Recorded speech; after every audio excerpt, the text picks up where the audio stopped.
नमस्कार, मैं शंकरलाल रेवाड़िया। आप देख रहे हो फर्स्ट सनातन न्यूज। आज हम राजस्थान के जोधपुर जिले में मौजूद है, जहां हमारे बीच है मुकुल जी अंगिरस।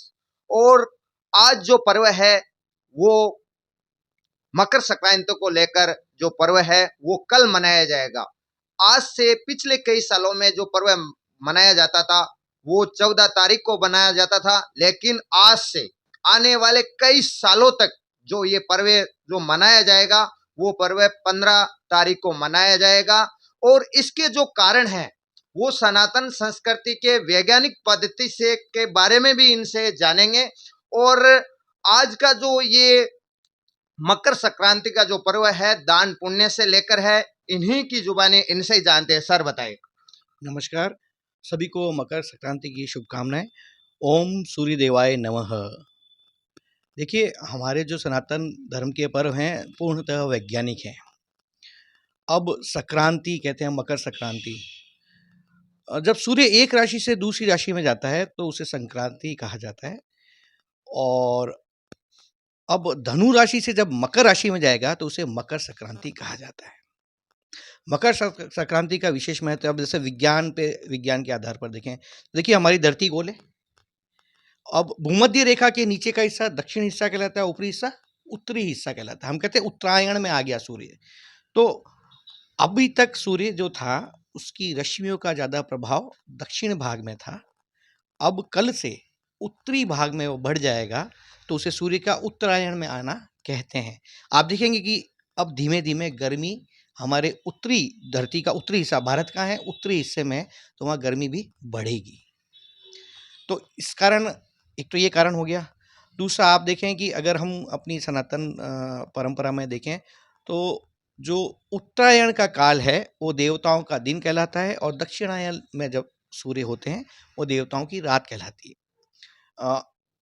मकर संक्रांति में विशेष हमें ध्यान रखना चाहिए कि सूर्योदय से पूर्व उठ जाएं, स्नान आदि कर लें, और मन में सभी नदियों का, पुण्य जलाशयों का स्मरण कर लें। वैसे भी ये कहा गया है कि इस दिन जितनी भी नदियां हैं उनका जल गंगा जल के समान हो जाता है। तो हम अपने आप को पवित्र करें, सूर्य की आराधना करें, सभी देवताओं की आराधना करें, और दान पुण्य पर ध्यान दें। भाई कोई कुछ भी कहे, हमारी सनातन परंपरा में तो दान का बहुत महत्व है। तो हमें दान पुण्य इस दिन अवश्य करना चाहिए, सूर्य की आराधना करनी चाहिए, और हमें पेड़ पौधे इत्यादि किसी को तोड़ना नहीं चाहिए, तुलसी दल को तोड़ना नहीं चाहिए, और जहाँ तक हो सके किसी का अपमान न करें। न जाने किस रूप में कौन से देव हमारे समक्ष उपस्थित हो जाते हैं। तो हमें सबका सम्मान करना है, अपमान नहीं करना है, और नई ऊर्जा के साथ हमें आगे शुरुआत करनी चाहिए।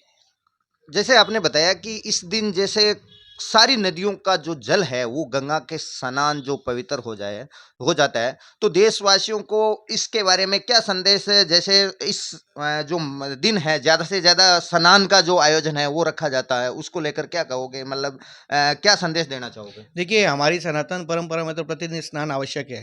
बिना स्नान के हम पूजा अर्चना कैसा करेंगे? और आपको मतलब ध्यान हो कि यूरोप इत्यादि पाश्चात्य देशों में तो पहले स्नान आदि परंपरा थी नहीं, तो यहाँ से सीखा उन्होंने। तो हमारे यहाँ तो संभव हो तो मतलब अब तो कठिन होता है, सुबह जल्दी नहीं उठ पाते हैं।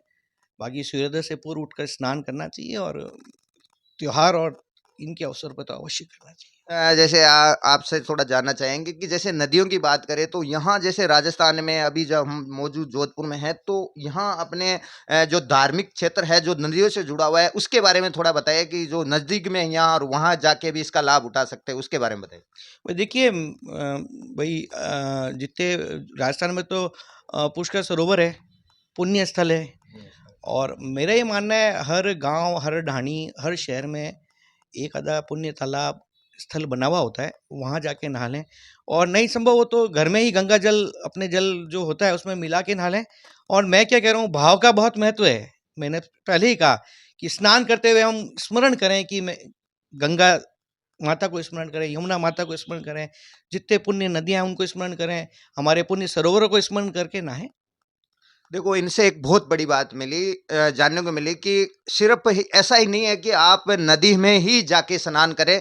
तो इन्होंने जो प्रश्न था वो एक लोगों के लिए एक बहुत बड़ा विषय बन चुका था, तो इन्होंने उसका भी एक सॉर्ट आउट निकाल के और उन्होंने बताया कि अगर आप जा सके तो अच्छा है, जैसे पुष्कर है और भी अपने कोई तालाब हो, कोई जैसे कई जो ऐतिहासिक जो बने हुए हैं वहां पे भी स्नान कर सकते हैं। लेकिन उन्होंने एक साथ ये भी संदेश दिया कि अपने मन से पवित्र होके गंगा जल अपने घर में ही गंगा जल मिला के और मन में ऐसी धारणा करके और उससे अगर स्नान किया जाए तो वो सारी चीजें वैसे ही मन चंगा, तो जैसे कटौती में गंगा। तो इन्होंने एक बहुत बड़ा जो संदेश जानने का मिला। इसी के साथ सभी देशवासियों को मकर संक्रांति को बहुत बहुत शुभकामनाएं और आपको भी बहुत बहुत धन्यवाद। जय हिंद, जय सभी भारत, को वंदे बहुत बहुत मातरम।